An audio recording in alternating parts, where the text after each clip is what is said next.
Hello, children. Welcome to Enjoy Stories. In this series, we will be reading one story per episode. This is a part of my effort to encourage children to take to reading and collect books. Wishing all the very best. Today, we will read Chapter 3 of the short novel Heidi. This can be viewed in my playlist titled Junior Readers. In the first chapter, we saw how Dite had to send Heidi to the mountain house to live with her grandfather. Though people thought grandfather was a grumpy man, he turned out to be very nice and kind. Heidi soon made friends with the goatherd Peter. She visited him, his mother, and his grandmother at their home. Peter's grandmother was blind, and Heidi tried to make her as happy as possible. In winter, Peter went to school, though he did not like it a lot. When a pastor approached grandfather to send Heidi also to school, he refused to do so, since he did not want her to trek a lot in the winter.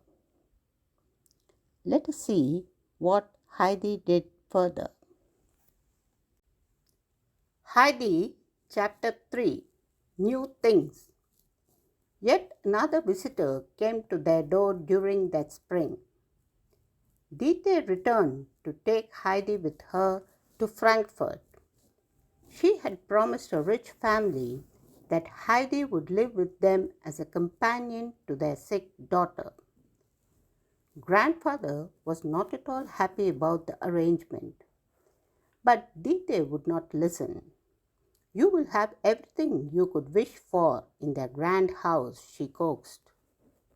But Heidi only wished for the mountains and the goats, the sunshine and the chance to see Peter and grandmother all the time. Tears flowed down Heidi's cheeks as Dite led her down the mountainside. "Don't cry," said her aunt. "You will soon be able to come home and bring presents.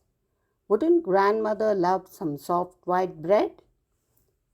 Heidi knew that the hard black bread was too tough for grandmother, so she agreed that this was a good idea. She dried her eyes and hurried her steps, thinking that the sooner they arrived, the sooner she could find white bread and bring it back as a treat.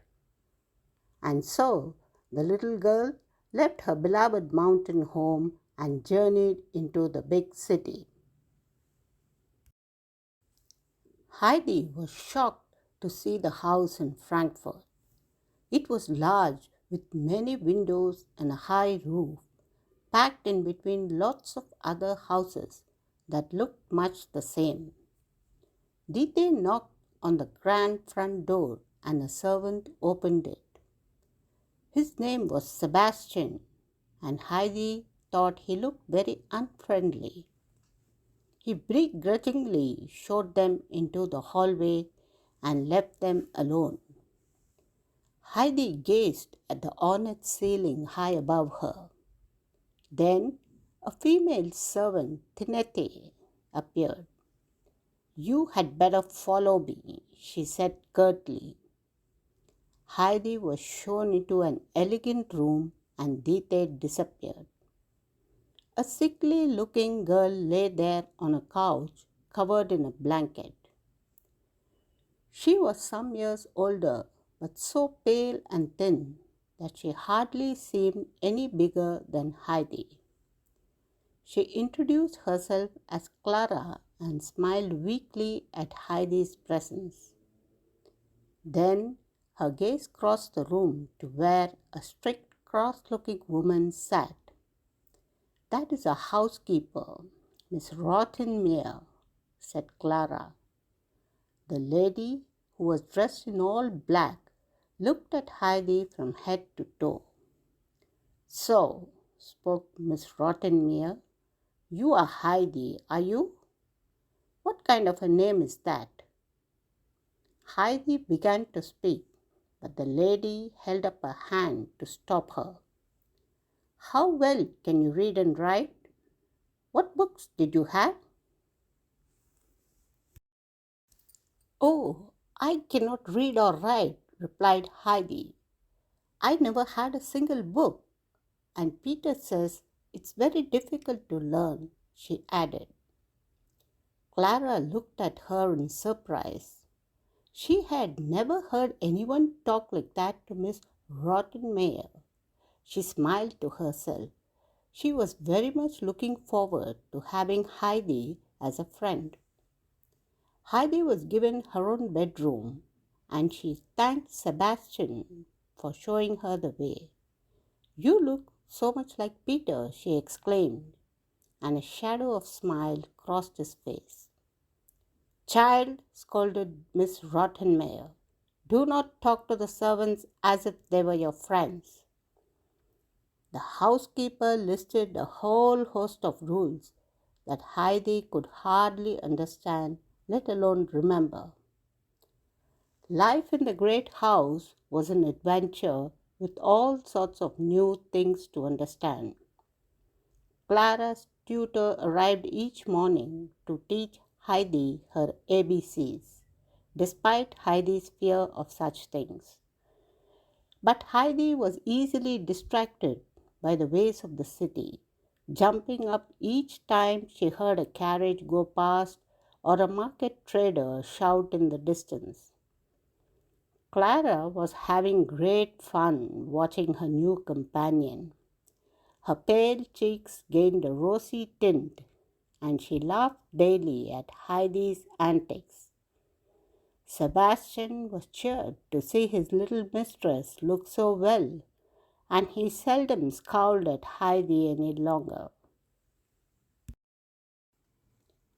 When Heidi was alone on her new bed in her room, she felt it was much less comfortable than her haystack bed back at home. The bedroom windows were large but covered by blinds. Heidi felt like a bird that had been plucked from the skies and locked into a cage. Heidi left the house on several occasions, and each time Miss Rottenmeier had to send out Tinette to find her. Once Heidi thought she heard the sound of the fir trees and ran down the road to find them. Another day she made friends with a ragged beggar boy who took her high up in the church tower to see the view. Tinette had to pay him, as Heidi had promised he would receive all the coins she could find if only he would help her. Heidi's table manners were improving, for she was quick to learn. But one night, as they ate their soup, the silence was broken by a small meow from under Heidi's chair. What on earth is that noise? Gasped Miss Rothenmeier. Heidi lifted her new pet onto her lap. Get it away, filthy animal, cried Miss Rottenmeier. Meow, meow, they heard again, and Heidi produced 6 more kittens from beneath the table. The man was going to get rid of them, she explained, so I said we would look after them. Miss Rottenmeier scrambled to her feet and rang the bell for Sebastian to take the kittens away. Sebastian gave Heidi a hidden wink as he removed the 7 kittens. Later, he showed her that he had tucked them safely in the kitchen and promised he would keep them out of sight when Miss Rottenmeier was prowling. That same fierce lady called Heidi in front of her. The only punishment I can think of for such a crime, she stated, is to lock you in a cellar with the rats. A cellar held no terror for Heidi. She had often gone into grandfather's cellar, which had fresh milk, good cheese, and no rats.